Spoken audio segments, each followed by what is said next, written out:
త్రిలోక సంచారి అయిన నారద మహర్షి ఒకసారి లక్ష్మీ సమేతుడైన శ్రీ మహావిష్ణువుని సమీపించి, శ్రీహరి, నీ భక్తులందరి చేత మంత్రంగా ఉచ్చరించబడుతున్న నీ పేరు ఓం నమో నారాయణాయ అనే అష్టాక్షరీ మంత్రంలో గొప్పతనం ఏమిటి అని ప్రశ్నించాడు. శ్రీహరి ఇలా సెలవిచ్చాడు, నారద, ఏ ప్రాణి చెవిలో అయినా నారాయణ అనే నా పేరును ఉచ్చరించు, ఏమి జరుగుతుందో నువ్వే స్వయంగా చూడు అన్నాడు. శ్రీ మహావిష్ణువు ఆజ్ఞానుసారం నారదుడు భూలోకం వెళ్ళాడు. అక్కడ ఒక పురుగును చూసి దాని చెవిలో నారాయణ మంత్రాన్ని ఉచ్చరించాడు. తక్షణమే ఆ పురుగు మరణించింది. నారదుడు దుఃఖంతో ముందుకు సాగాడు. ఒక పువ్వు మీద వాలి ఉన్న సీతాకోకచిలుకని చూశాడు. దాని చెవిలో నారాయణ మంత్రాన్ని ఉచ్చరించాడు. ఆ సీతాకోకచిలుక తక్షణమే మరణించింది. నారద మహర్షి కొంత దూరంలో అప్పుడే పుట్టిన ఒక జింక పిల్లని చూశాడు. దాని చెవిలో నారాయణ మంత్రాన్ని ఉచ్చరించాడు. జింకపిల్ల కూడా వెంటనే కన్నుమూసింది. నారదుడు శ్రీ మహావిష్ణువుని దర్శించి జరిగినదంతా చెప్పాడు.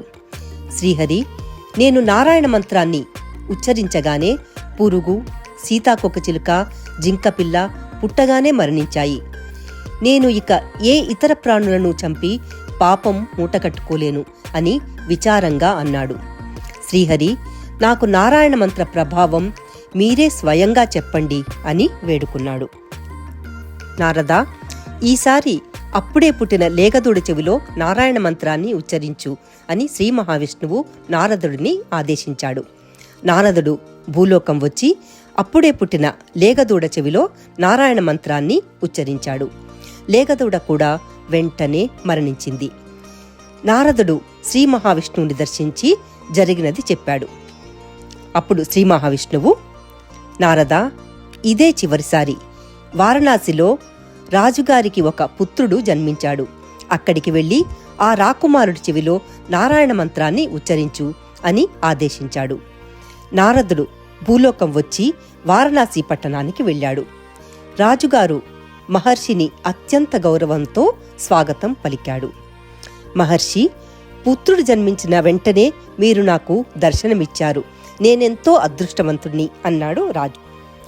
నారద మహర్షి ఆ రాకుమారుని సమీపించి 3 సార్లు ఆ బాలుడి చెవిలో నారాయణ మంత్రాన్ని ఉచ్చరించాడు. ఆ మంత్రం వినగానే రాకుమారుడు మాట్లాడటం మొదలుపెట్టాడు. నారద మహర్షి, ప్రణామాలు. నారాయణ మంత్ర మహిమ నీకు ఈ పాటికి బోధపడి ఉంటుంది అని ఇంకా ఇలా అన్నాడు. మహర్షి, ఆ పురుగును నేనే. మంత్రం వినగానే సీతాకోకచిలుకను అయ్యాను, మరణించి జింకనయ్యాను, తరువాత ఆవుదూడని అయ్యాను, చివరిగా మానవ జన్మ లభించింది, అది కూడా రాజకుటుంబంలో. ఇది అంతా నారాయణ మంత్ర ప్రభావమే అని అన్నాడు. నారదుడికి ఓం నమో నారాయణాయ అనే అష్టాక్షరి మంత్ర మహిమ అర్థమైంది. నారాయణ నారాయణ అంటూ నారదుడు భువి నుంచి దివికి ఏతించాడు.